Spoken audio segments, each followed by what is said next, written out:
كرة اقصى اليسار، تحولات على طول عن طريق اللاعب واللاعب نص ملعب ايفرتون.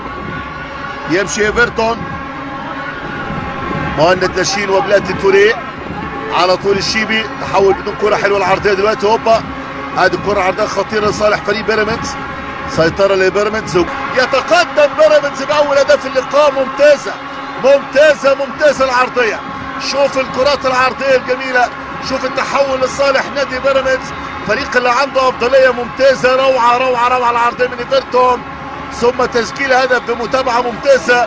يسجل فريق نادي بيراميدز أول هدف اللقاء، يتقدم الفريق المصري بهدف جميل جميل جميل. شوف الكرة، شوف الانطلاقة لصالح بيراميدز، محاولة التحضير عرضية لإيفرتون، وادي على طول هوبا جوه الجول.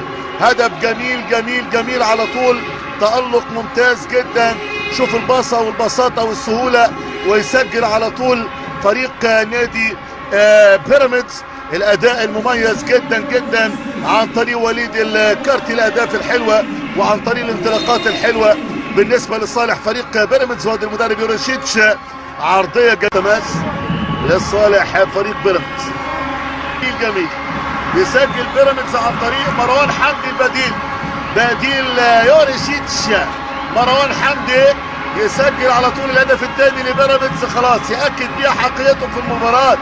هذا المدرب يوريشيتش، المدرب يوريشيتش بأحد تبديلاته الاثنين، يدفع بمروان حمدي ويخرج بيستون مايلي، ويدفع باللاعب عبد الرحمن مجدي ويخرج احمد عاطف قطة، ويسجل نادي بيراميدز هدفه الثاني. وادي جده فرحه كبيره، وادي مروان حمدي نجم الجميل اللي يحلق في سماء هذا اللقاء بهدف ممتع ممتع. بص شوف مروان والعرضيه الجميله والهدف الجميل من محمد حمدي لمروان حمدي.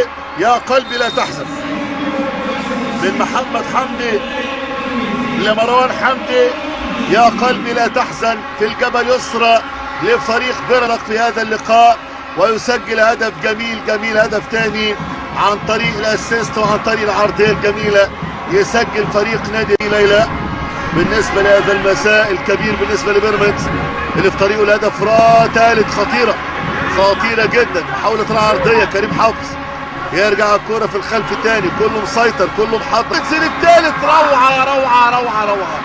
يسجل بيراميدز هدف ثالث رائع جدا جدا جدا. بص شوف المتعة، بص شوف الجمال عن طريق زيكو. يا زيكو يا زيكو، يسجل هدف جميل لصالح نادي بيراميدز. يفرح البدلاء، يتحدثون البدلاء لا يمتنعون عن تسجيل الاهداف. وادي المدرب يوريشيتش، هذا المدرب يوريشيتش. مصطفى زيكو، مصطفى زيكو، يسجل زيكو هدف ثالث لصالح نادي بيراميدز. اوعى تلعب بالنار امام بيراميدز يا حبيبي، الله عليك يا زيكو، الله عليك يا ابو الزيك يا عظيم. يسجل على طول بيراميدز هدف جميل، يسجل بيراميدز هدف جميل من كارثه كرويه عملها جيرسون لاجوس. جيرسون لاجوس بيلعب بالنار مع بيراميدز الكبير الكبير الكبير، انه